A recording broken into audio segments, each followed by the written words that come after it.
नमस्ते दोस्तों।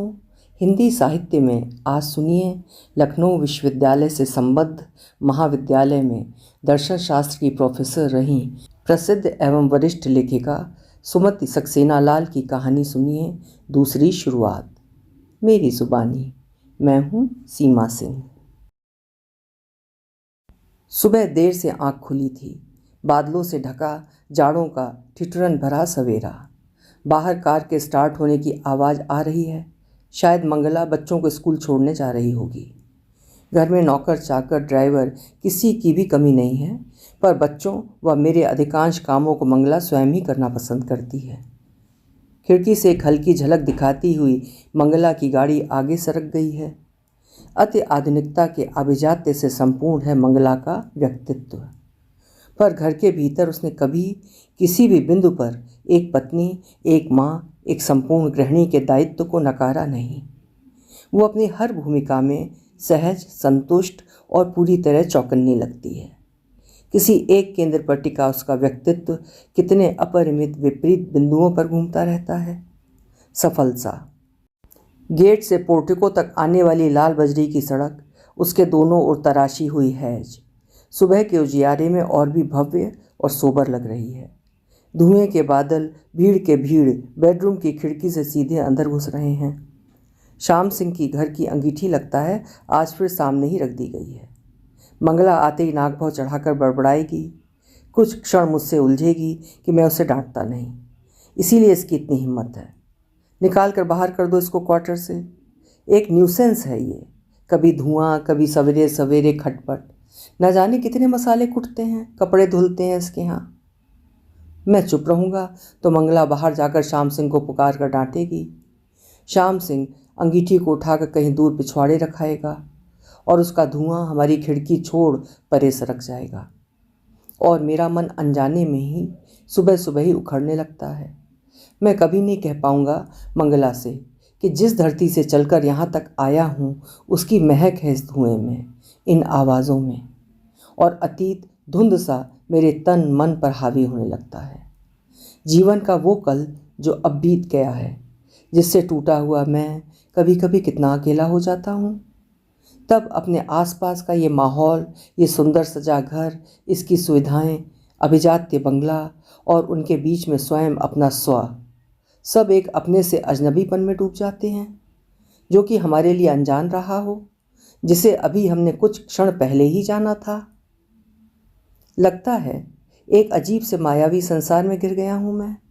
तब अक्सर अपने ही घर में अपनी भूमिका मिसकास्ट सी लगने लगती है। स्मृतियों का अकेलापन मथने लगता है मुझे। कभी सोचता हूँ इंसान का सुख सब कोई जानते हैं, पर दुख ये निहायत अपने भी नहीं जान पाते कभी कभी। मैं अपने अतीत से उबर नहीं पाता और बहुत चाहकर भी उन लोगों को, अम्मा, बाबू, भैया, भाभी, किसी को भी अपने आप से, अपने संदर्भ से जुड़ा हुआ महसूस नहीं करा पाता। वो पूरा का पूरा घर जैसे कट गया है मुझसे। ये जिलाधीश की पदवी, सारी सुविधाओं से संपन्न ये बड़ी सी कोठी, ये मान सम्मान, अति आधुनिक समझदार पत्नी, सब कुछ है। पर सोचता हूँ इतना पाने की प्रक्रिया में मैंने कितना खोया है। इस खोने के क्रम में मीरा का चेहरा अनायास ही आ जुड़ा है मुझसे। कल से मीरा के विचार से उबर नहीं पा रहा मैं। मीरा आई हुई है आजकल, प्राचीन संस्कृति पर शोध कर रही है उसी सिलसिले में। मीरा भाभी की छोटी बहन है। भाभी के समझदार व्यवहार व उनके प्रति हम लोगों के गहरे आदर के कारण एक सहज अपनापन व लगाव रहा है दोनों परिवारों के बीच में। मीरा का आना और मंगला व बच्चों से घुल मिल जाना मुझे अच्छा लगा, नहीं तो उसके आने को लेकर भी डर रहा था मैं। आभिजात्य से भाराक्रांत मेरे घर का अति अफसरी माहौल, न जाने कैसा लगेगा उसे। किंतु मंगला के सत्कार और स्वयं मीरा के आत्मविश्वास ने उबार लिया है मुझे। ऑफिस से लौटने पर देखता हूँ कि लॉन में पेड़ के नीचे अपनी थीसिस के फोटोग्राफ्स और पत्रों को बिखेरे बैठी है मीरा। मंगला और बच्चे अभी तक नहीं आए हैं। मैं उसके पास ही जाकर बैठ जाता हूँ। मुझे देख सहज भाव से मुस्कुरा वो अपने चारों तरफ फैले सामान को समेट लेती है। मैं उसे ध्यान से देखता हूँ। भाभी से कितनी छोटी होगी मीरा। भाभी के ब्याह को 16 वर्ष बीत चले हैं, पर उम्र ने उसे नहीं छुआ है अभी तक। मुझे अपनी तरफ देखते पा हंसती है वो, मैं भी हंसता हूँ। कब तक पढ़ती रहोगी Meera? You should get married now. वो फिर हंसती है फीका सा। असल में तुम जिस सुविधाजीवी क्लास को अब बिलोंग करते हो ना शेखर, उसमें तुम्हें सिर्फ सुविधाओं की ही बातें सुझाई देती हैं। संघर्ष की बात तुम भूल गए हो शायद। मैं अचकचा जाता हूँ। ऐसा है शेखर, किसी के लिए दिल अनायास धड़कने लगे, मन सपने बुनने लगे, लगता है उस उम्र से बहुत आगे निकल आई हूँ मैं। और दीदी की तरह अपने भाग्य के निर्णय को दूसरे के हाथों में छोड़ दें, ये भी संभव नहीं है मेरे लिए अब। वो बुझी सी मुस्कुराती है। जीवन के हर लेवल पर अपने भाग का नियंता स्वयं ही बनना था हमें। अब तो जो कुछ होगा वो एक डेलिबरेट कैलकुलेशन मात्र ही होगा, एक सदा सदाया नपा तुला एक्शन। जीवन में अब मैं कोई मात नहीं खाना चाहती, और शह पाने के लिए पहले अपनी स्थिति और पक्की तो बना लूँ। तभी चाह रही हूँ जल्दी से थीसिस पूरी हो जाए। यूनिवर्सिटी में एक आध वैकेंसी निकलने वाली है उससे पहले ही। नहीं तो डिग्री कॉलेज की इस लेक्चररी में क्या धरा है, ना कोई स्टेटस ना प्रमोशन। वो कुछ क्षण तक मुझे देखती है। क्या मिला दीदी को? उस घर की रट में सारा जीवन तमाम हुआ जा रहा है। घर, पति, बच्चों, सास ससुर से अलग ना उसका कोई अपना सुख है ना इच्छाएं। मेरा चेहरा अनजाने ही तन सा जाता है। तुम्हें बुरा लग रहा है ना शेखर? मीरा आहिस्ता से अपना हाथ मेरे घुटने से छुआकर लौटा लेती है। एक प्रश्न की मुद्रा में उसका चेहरा, उन पर जड़ी बड़ी बड़ी आंखें तिरछी हो जाती हैं। एक बात पूछूं तुमसे? जीजा जी भी यदि तुम्हारी तरह किसी अच्छे पद पर आ गए होते तो उन्होंने दीदी को स्वीकारा या चाहा होता? वो हंसती है। असल में मिडिल क्लास के जो अच्छे लड़के निकलते हैं उन्हें अपर क्लास खरीद लेता है। इस क्लास की लड़कियों के लिए रह ही क्या जाता है? लोअर क्लास में मिलता हुआ हर तरफ से रिजेक्टेड, फ्रस्ट्रेटेड स्टफ। मैं चुप हूँ। गुमसुम सी रहने वाली ये मीरा अनायास कितना बोलने लगी है। मैं उसे ध्यान से देखता हूँ। उसके साधारण से चेहरे पर एक मासूम सा कुंवारापन, और उसके व्यक्तित्व में एक अर्जित आत्मविश्वास व प्रबुद्ध शांति भाव है जो बरबस अपनी ओर खींचता है। मीरा को इस निगाह से मैंने पहले कभी नहीं देखा। एक अजीब सा भाव उठता है मन में कि मैंने इस लड़की की कामना क्यों नहीं की थी कभी। कौन जाने उसने अपने सपनों का कोई सूत्र मेरे साथ बांधा हो कभी। यह भी सच है कि यदि मैं आईएएस में ना आया होता तो मीरा से अधिक कोई और उपयुक्त पत्नी अपने लिए न लगी होती। मीरा के प्रति एक अजीब सा मोह मथने लगता है मन को। मैं आहत होने लगता हूँ। मीरा का सामान श्याम सिंह ने कार में रख दिया है। मंगला खास खास कमरे बंद कर रही है। अभी मीरा घर में है, पर उसके जाने की इस तैयारी से लगता है इस कमरे में एक उदास वीरानापन भर गया है। मीरा चारों ओर निगाहें घुमाती है। मैं उसके पास आकर खड़ा हो जाता हूँ। किसी छुट्टी में फिर यहाँ का प्रोग्राम बनाओ मीरा। देखो उसका गहराता सा स्वर। तुम तो बहुत टालने वाली मुद्रा में कह रही हो। हाँ शेखर, असल में बहुत दूर रहते हो तुम। यहाँ तक आने में और यहाँ से लौटने दोनों में ही थकान होती है। वो हंसती सी बौखलाई सी बाहर निकल जाती है। ठीक कहा था मीरा ने, बहुत दूर हैं वे सब मुझसे और मैं उनसे। वे सब, वो पूरा का पूरा घर, अम्मा, बाबू, भैया, भाभी, सब कोई। वे सब जिनसे हरदोई के नाते संबंध हैं मेरे। ना जाने कहाँ छूट गया सब कुछ।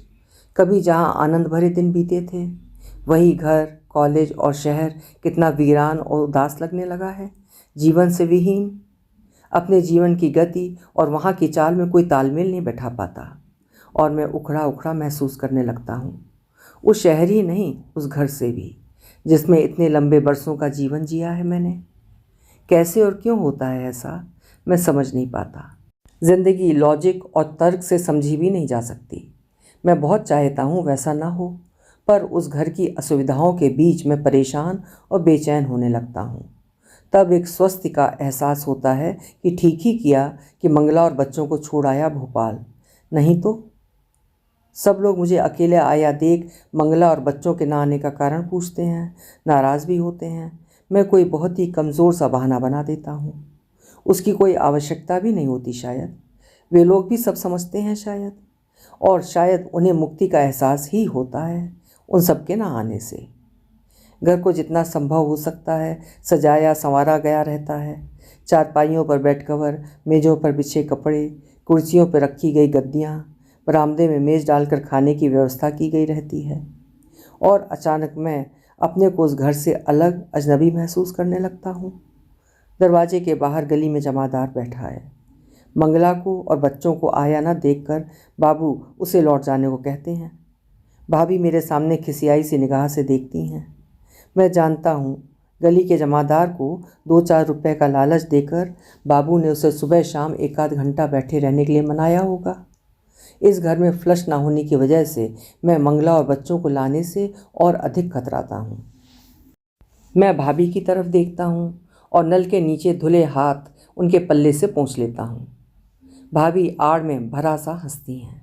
अम्मा बाबू भी हंसते हैं और अनायास एक सहज सी स्थिति नाटकीय लगने लगती है मुझे। फिर यह भी लगता है मुझको कि उन सबको मनाने, प्यार का एहसास कराने के ये छोटे छोटे बहाने कितने कमज़ोर और क्षणजीवी हैं। इनसे हमारे बीच कोई लंबा सेतु बनकर तैयार नहीं होता। एक ही रक्त और मांस से बने हम सब कैसे 2 कगारों पर खड़े हैं, अलग अलग। जीवन को लेकर कितनी भिन्न योजनाएं व कल्पनाएं की थी मैंने। आईएएस में आया तो सोचा था इस घर के सारे अभाव पाट दूंगा मैं। सुंदर सा सुविधा में घर होगा, नौकर चाकर होंगे, अम्मा राजरानी सी राज करेंगी, अधिकार से भरा बाबू का चेहरा, सारा घर भाभी की मंद मंद मुस्कान की सुवास से महकेगा। तब पर कुछ भी नहीं हो पाया। सुख और सुविधाओं के वे इंद्रधनुष सिर्फ मेरे लिए बने हैं, बाकी सब तो उससे एकदम बाहर हैं। उसके क्षितिज को छू भी नहीं पाते। ये घर तो अब और भी अधिक टूटा उदास सा लगने लगा है। जगह जगह से उखड़ा पलस्तर फीकी रोशनी के बल्ब तले पूरे माहौल को और भी निरीह बना देता है। अम्मा अपनी थकी देह लिए दिन भर घर के छोटे छोटे कामों में खटती रहती हैं। आदत सी बनी भाभी की मुस्कान बेहद फीकी और बेमानी लगती है। मंगला आती तो उसके कंट्रास्ट में जी जाती भाभी की दिनचर्या। मंगला को मिलने वाला अतिरिक्त मान सम्मान, उसके द्वारा किए गए घर के किसी छोटे से काम की तूल देकर हर किसी के सामने की जाती तारीफ। मंगला संकुचित होने लगती है। भाभी अनायास दीन और मजबूर सी लगने लगती हैं और मैं एक अपराध बोध से भर उनसे आंखें चुराने लगता हूँ। चाह कर भी तो मैं कुछ नहीं कर पाया इन सब के लिए। यदा कदा अम्मा भाभी बच्चों के लिए लाए हुए कपड़े, कभी कभी भेजे जाने वाले वो 2-4 हज़ार रुपये, कितने तुच्छ हैं ये। कितना किया है इन लोगों ने मेरे लिए, नहीं तो क्या यहाँ तक पहुँच पाया होता।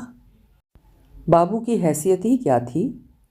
पड़ोस के ही मनोहर चाचा ने हाई स्कूल कराकर सोमेश को अपने दफ्तर में क्लर्क करा दिया था। बाबू से भी कहा था उन्होंने अपने दफ्तर में मेरे लिए बात करने को, पर बाबू अम्मा भाभी भैया सबने स्वप्न देखे थे मेरे लिए और उन स्वप्नों को पूरा करने के लिए सबने अपनी अपनी भूमिका अदा की थी। धीरे धीरे घिसटते उन 6 वर्षों में मैंने पढ़ाई पूरी की थी। फिर सिलसिला शुरू हुआ था कॉम्पिटिशन्स का, आए दिन भरने वाले फार्मों का, इधर से उधर भागने का। अम्मा बाबू विवश थे और बुढ़ाते गए थे। दादा ने 5-7 ट्यूशन और कर ली थी। भाभी के पास के वे 2-4 जेवर भी मेरे फार्म, इम्तिहान, उनकी तैयारी, आवागमन की भेंट चढ़ते गए थे। एक प्रकार के ऋण में दबा हूँ मैं, जिससे लगता है उऋण नहीं हो सकता अब। मेरे बिखराव को पढ़ मंगला एक बार झुंझलाई थी मेरे ऊपर। तुम्हारे सुख मनाने की सीमा भी मैं जानती हूँ अच्छी तरह। तुम्हें दोष नहीं दे रही शेखर, पर फिर भी पूछती हूँ कि वो कौन सी व्यवस्था है तुम्हारे परिवार की कि तुम लोग एक सुख में एक साथ शरीक भी नहीं हो पा रहे और वैसा न कर पाकर अलग थलग उस सुख को पूरी तरह एंजॉय भी नहीं कर पाते। ज़िंदगी को यूँ हाफ हार्टेडली, यूँ आधे अधूरे मन से जीने की आदत क्यों है तुम में। मैं चुप रहा था। उसकी बात के जवाब में कोई उतना वजनदार उत्तर मैं खोज नहीं पाया था और मैं नहीं बता पाया कभी मंगला को कि मैं अपने अतीत बोध से उबर नहीं पाता और बहुत कोशिश करने पर भी अपने उस बीते हुए में उसको साझीदार नहीं बना पाता। मैं कभी नहीं पूछ पाऊंगा उससे कि क्या मैं अपनी इस पदवी के बाद भी अपनी निम्न मध्यवर्गीयता में नहीं जी सकता था। यदि कभी पूछता भी तो मैं जानता हूँ कोई उत्तर नहीं होगा इसका मंगला के पास। उसके लिए वो स्थिति अकल्पनीय है, अब मेरे लिए भी। मुझे कोई शिकायत नहीं है उससे, मैं अनुग्रहित हूँ उसका। मैं जानता हूँ उसने मेरे पद को और अधिक गरिमा प्रदान की है, वह मेरे वर्तमान को गौरव में बनाया है। मेरे कितने मित्र हैं जो ईर्ष्या करते हैं मेरे भाग्य से। कभी कभी मैं स्वयं ही अभिभूत हो उठता हूँ अपने वर्तमान से। अत्यंत सुरुचि से सजा मेरा घर, अच्छी शिक्षा पाने वाले भरे पूरे से बच्चे और आत्मविश्वास से भरी मंगला। जब मंगला से मेरे विवाह की बात तय हुई थी तब बाबू सुख से निहाल हो गए थे। कभी कभी आनंद के अतिरेक में उनका स्वर भर्रा जाता। मध्य प्रदेश के होम सेक्रेटरी की बेटी और वो खुद भी आईएएस, इतने ऊंचे तो देखने तक का साहस बाबू ने कभी किया ही नहीं था। बाबू के न जाने कितने परिचित इन सब का सही अर्थ भी ना आंक पाते। खुश मैं भी था, पर भय के आवेग में कभी कभी सारे सपने धुंधलाने लगते। मंगला का घर, उसका रहन सहन, उसका सोचने और जीने का ढंग, सब मैंने पास से देखा है 2 वर्षों तक। अपने इस घर की सीमाएं मुझे अच्छी तरह पता हैं। उखड़ी दीवारें, ईंटों के ऊंचे नीचे फर्श, घर की स्त्रियों के खुरदुरे हाथ पैर, इनको बदलना तो दूर, थोड़ी देर के लिए ढका भी नहीं जा सकता। कैसा लगेगा मंगला को, कैसे एडजस्ट करेगी वो। पर विवाह हमारे 2 वर्षों के प्यार की इच्छित परिणत था और मैंने बाकी सब कुछ सोचना बंद कर दिया था। मंगला के डैडी ने ढेर सारा दहेज दिया था, साथ ही मेरे हाथों में कुछ हजार रुपए, गोवा के 2 एयर टिकट और होटल की बुकिंग के कागजात भी। कुल 2 दिन हरदोई में रहकर हम लोग गोवा चले गए थे और वहाँ से छुट्टी समाप्त कर सीधे अपनी पोस्टिंग पर। तब से लगता है एक सिलसिला शुरू हुआ था दूरी का, एक कगार पर मैं और दूसरी पर वे सब, अम्मा, बाबू, भैया, भाभी, सब कोई, मेरा पूरा अतीत, मेरा आधा वर्तमान भी। मंगला ने बहुत कोशिश की थी उन सब से घुलने मिलने की, पर न जाने कौन सी विवशता है मेरे दिमाग की कि मैं उसे लेकर हरदोई का लंबा प्रोग्राम नहीं बना पाता। मेरे कमज़ोर बहानों पर पहले मंगला रिएक्ट करती थी, हतप्रभ होती थी, पर अब उसने चुपचाप स्वीकार लिया है उस स्थिति को। फिर अब बच्चे भी तो हैं, असुविधा तो वो भी महसूस करती ही होगी। और मेरे परिवार के लोग, ना जाने कौन सा बिंदु है वो अमूर्त सा जिस पर आकर ये लोग आहत होते हैं, वहाँ जाकर भी और हमारे यहाँ आने पर भी। धनंजय होने वाला था तब मैंने अम्मा को बुलाया था। अम्मा आई थी, निजपन के अधिकार से भरी भरी सी। सब कुछ ठीक ठाक सा ही था कि तभी मंगला एडमिट हुई थी अस्पताल में। उसके और बच्चे के सामान की अटैची मैंने ड्राइवर को भेज करके मंगवाई थी। मंगला सब ठीक करके रख गई थी, पर अम्मा शायद अपने साथ लाई हैं अस्पताल का सामान, पुराने कपड़े के झबले, मंगला के नीचे बिछाए जाने के लिए पुरानी जोड़ गांठ की गई चादरें और न जाने क्या क्या।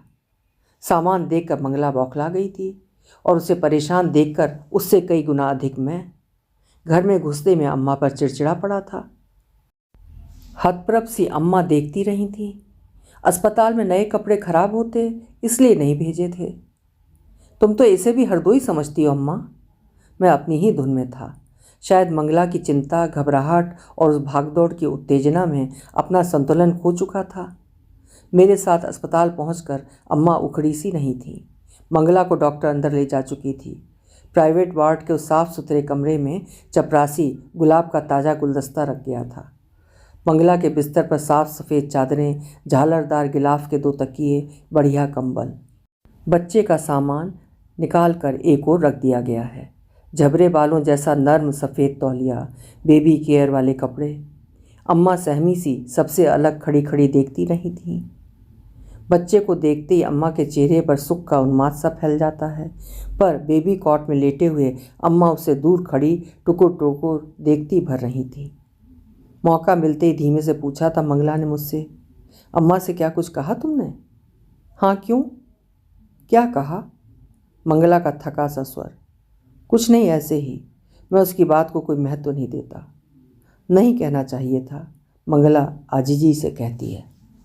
मैं हंसता हूँ। अरे तुम बेकार परेशान हो रही हो, वही सास तुम्हारी हैं, मेरी तो माँ हैं। मंगला कुछ नहीं कहती। दूर चुपचाप खड़ी अम्मा को बुलाकर उनका हाथ अपने हाथों में लेकर चुपचाप अपने माथे पर रख लेती है। अम्मा प्यार से उसके ऊपर झुकाती हैं। सिर में दर्द हो रहा है? लगता है ठीक ही कहा था मंगला ने। नहीं कहना चाहिए था मुझे। क्यों हुआ ऐसा, कब हुआ ऐसा, मुझे पता नहीं, पर लगता है कहीं कुछ बदल गया है। मैं उसे उंगली से छू नहीं सकता, पर महसूस कर पाता हूँ। वही अम्मा हैं, वही मैं हूँ, पर लगता है एक ही व्यक्ति। उनके बीच के एक ही संबंध, पर अलग अलग संदर्भों में उनके अधिकार के अर्थ बदल जाया करते हैं। लगता है वो मैं नहीं रहा जो कभी बात बेबात अम्मा से उलझता था, और ना मैं भैया हूँ जिनके कहे सुने पर ध्यान नहीं देती अम्मा। सारा दिन घर, अस्पताल, मंगला की देखभाल, बेटा होने की खुशी, अजीब गहमा गहमी में बीता था। अम्मा सारे समय व्यस्त रही थीं, खुश थीं, पर साथ ही एक खिसियाया सा फीकापन उनके चेहरे पर फैला रहा था। मैं निशब्द सा उन्हें मनाता सा उनके आगे पीछे लगा रहा था, उनके काम में हाथ बटाता, उन्हें अतिरिक्त आदर देता हुआ सा। आने वाले दिनों में अम्मा के प्रति अपने व्यवहार में सतर्क हो गया था मैं। सतर्क शायद अम्मा भी हुई थीं। घर के किसी आयोजन, किसी गतिविधि में अपनी पहल नहीं करती वो। कुछ भी करने से पहले हम लोगों की रजामंदी या हमारे रहने सहने के तौर तरीके को अच्छी तरह टटोल लेती हैं वो। अब कितना सुख है, सोचता हूँ सब कुछ मिला मुझे, पदवी, पैसा, प्यार, सभी कुछ। पर ऐसा क्यों होता है कि कभी कभी लगने लगता है कि ये सब कुछ मुझे छूता हुआ निकला जा रहा है। सार्थक सा कुछ भी हाथ नहीं आ रहा। लगता है खुलकर कभी भी जीवन जी नहीं पाया, अपने अभावों से भरे दिनों में भी नहीं और आज भी नहीं। घर वालों के प्रति अपराध का बोध, अपने प्रति एक आत्मदया का भाव। मैं किसी भी एहसास का न सही विश्लेषण ही कर पाता हूँ, न निदान ही ढूंढ पाता हूँ। जब भी सोचता हूँ, अम्मा का पीला जर्द चेहरा आंखों के आगे घूम जाता है, बाबू का पारदर्शी झुर्रियों के पीछे छिपा हड्डियों का कंकाल, असमय ही बुढ़ाते दादा, इतना फीकापन। भाभी कैसे अपनी मुस्कान को सामान्य रख पाती हैं। कितना चाहता हूँ अम्मा बाबू यहाँ आ जाएं अब। इतना बड़ा घर, नौकर चाकर, गाड़ी घोड़ा, डॉक्टर, दवा, सभी कुछ है यहाँ। बुढ़ापे में ही थोड़ा सुख पालें। फिर दादा भाभी की जिम्मेवारी भी कम तो हो थोड़ी। पर यहाँ हमेशा ही 15-20 दिन रहकर वे लोग हरदोई लौटने के बहाने खोजने लगते हैं, और न जाने क्या है, मेरे सारे हौसले पस्त होने लगते हैं। तब तक मीरा का पत्र आया है, हम लोगों को बुलाया है उसने बड़े आग्रह से। फिर वहाँ की ढेर सारी बातें। शुभा दादा की बेटी की जूनियर हाई स्कूल में फर्स्ट डिवीज़न आई है। आगे वो साइंस लेना चाहती है, पर पास में जो स्कूल है उसमें साइंस नहीं है। दूर भेजने को दादा भाभी तैयार नहीं। मैंने खत पढ़कर अंदर मंगला के पास भेज दिया था। थोड़ी देर में मंगला मेरे पास में आ बैठती है। क्या सोच रहे हो, मंगला पूछती है। कुछ नहीं। सुनो, मैं सोचती हूँ दोनों बच्चों को हम लोग यहाँ बुला लें अपने पास। मैं चौंक कर उसकी तरफ देखता हूँ, कहता कुछ नहीं। मीरा का खत देखकर ही ये बात मेरे दिमाग में नहीं आई है शेखर। मैं बहुत दिनों से सोच रही थी ये बात। बहुत चाह कर भी मैं अपने व्यक्तित्व को मंगला की तरह निर्द्वंद दुविधा विहीन नहीं बना पाता। मंगला के व्यक्तित्व में एक अद्भुत संतुलन है। अपनी कैसी भी कोई भी बात कहकर तत्क्षण ही उसका चेहरा अपने आभिजात्य संयत स्तर पर आ जाता है। किसी प्रकार का आवेग उसे छू नहीं पाता, इसलिए उसकी हर बात निर्णायक बिंदु पर आकर रुक सी जाती है। अच्छा ही है। मेरा स्वर अनायासी भावुक होने के साथ ही अतिरिक्त रूप से कोमल हो उठता है। It will be a help to them. Mangala के चेहरे पर रोष एक झुंझलाहट सी फैल जाती है। तुम लोग किसी बात को सीधे सरल तरीके से समझ या स्वीकार नहीं कर सकते क्या? किसी भी क्षेत्र में हीन होना बुरा नहीं है शेखर, बुरा है उस हीनता का बोध बने रहना। मैंने अपने को या उन लोगों को लेकर कोई कॉम्प्लेक्स मन में नहीं रखना चाहा। मैंने उन लोगों को प्यार, आदर सब कुछ दिया क्योंकि वे सब तुमको बिलोंग करते हैं। यदि कोई दूरी थी भी हमारे बीच में तो उसको लांघ कर मैंने तो उनके निकट जाने की कोशिश की थी, पर न जाने क्या कमी थी मुझ में कि वे ही लोग मेरे निकट नहीं आए, और कभी कभी तुम भी। वो अपने सिर को जैसे एक हताशा में हिलाकर अपना वाक्य आधा छोड़ देती है और अनायास एकदम चुप हो जाती है। समझ नहीं पाता कि क्या कहना चाहती थी वो, पर क्या पूछूं उससे। अनायास एक जिज्ञासा मन में आई थी। उस घर के लोगों को देखकर तुम्हें शौक नहीं लगा था मंगला? मैं दृष्टि चुराता हुआ सा उसकी ओर देखता हूँ। लगा था शेखर, वो तेज़ निगाहों से मुझे देखती है, पर कहा ना, मैंने उन सबको प्यार देना चाहा था क्योंकि वे सब तुमको बिलोंग करते थे। फिर उस इनिशियल शॉक से उबर कर जब थोड़ा स्वस्थ हुई थी, तब सच कहूँ सब अच्छे ही लगे थे। तुम्हारे घर में गरीबी थी, पर एक बात अच्छी थी कि उन सबकी पॉजिटिव वैल्यूज़ थीं, जीवन को लेकर निश्चित मान्यताएं, जो शायद हमारे वर्ग में नहीं होती। अच्छी या बुरी, सही या गलत, कैसी ही एक फैमिली वार्मथ थी जिसका सुख मैंने उस तरह से तुम्हारे घर आने से पहले नहीं जाना था। डैडी ने हमें प्यार, मान, सुविधा सब कुछ दी, पर वो फैमिली वार्मथ हमें नहीं मिला। या तो मम्मी के न रहने से वैसा रहा हो, या फिर वो भी कोई खासियत हो हमारे वर्ग की। अलग अलग इकाइयों में बटा पूरा घर, सबके अपने अलग सुख, अलग दुख, अपने अपने प्लान, अपने अपने अलग बैंक अकाउंट्स। तुम्हारे घर आई तो सोचा था सबको बहुत बहुत प्यार दूंगी, बदले में एक अपनेपन की भूखी थी मैं। मंगला का पिघला सा स्वर, पनियाई सी आँखें। अनायास मंगला और भी अपनी सी लगने लगती है। मैंने मंगला के नज़रिए से तो कभी पूरी स्थिति को सोचा ही नहीं था। अपने संबंधों को लेकर सब रहते थे मेरी सोच में, अम्मा बाबू, भैया भाभी, उनके बच्चे सब। पर मंगला तो उस परिधि में आई ही नहीं कभी। मैंने सोचा ही नहीं कभी कि कितना अकेलापन भोगा है उसने इस घर में। मैं अनायास ही अपने को अपराधी महसूस करने लगता हूँ। तुमने कभी कहा क्यों नहीं था मंगला?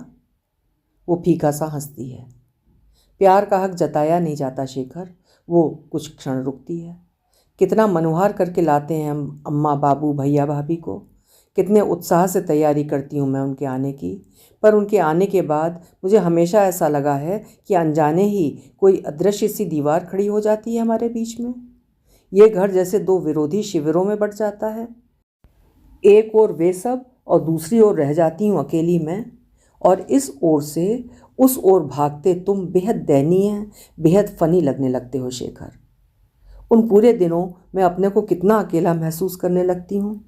मुझे नहीं पता कि कौन सी गलती होती है मेरी, जिसका अपराध बोध मुझ पर हावी होता जाता है। उन पूरे दिनों तुम भी कोई और व गैर लगने लगते हो। फिर जाने क्या होता है कि लगता है वे, तुम, मैं सब जैसे गुपचुप उनके लौट के जाने के दिन गिनने लगते हैं।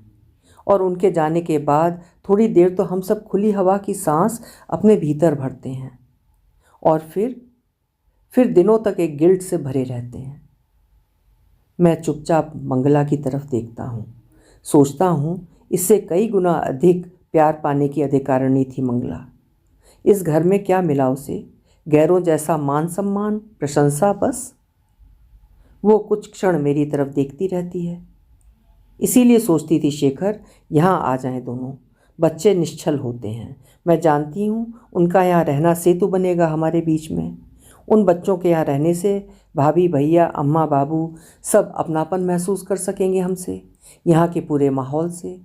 फिर ये धनंजय और नंदिनी, ये दोनों भी बेहद सेल्फ सेंटर्ड हो रहे हैं। ये भी दूसरों से शेयर करना, प्यार देना और पाना सीख सकेंगे। हरदोई जा रहे हैं हम लोग। पता नहीं कैसी होगी ये दूसरी शुरुआत, पर फिर भी एक अजब सा उल्लास और विश्वास है मन में, क्योंकि मंगला भी है मेरे साथ। अभी आप सुन रहे थे सुमति सक्सेनालाल जी की लिखी हुई एक बेहद खूबसूरत कहानी, दूसरी शुरुआत। एक निम्न मध्यवर्गीय पृष्ठभूमि से आए आईएएस अधिकारी की अपने उच्च वर्गीय पत्नी के साथ तालमेल की कहानी। उम्मीद है आपको भी अच्छी लगी होगी। कल फिर मिलेंगे। आपका समय शुभ हो। कहानी यदि आपको पसंद आई हो तो लाइक ज़रूर करिएगा और अपने मित्रों के साथ साझा भी करिएगा। और अगर चैनल सब्सक्राइब करेंगे तो मुझे बहुत अच्छा लगेगा। धन्यवाद।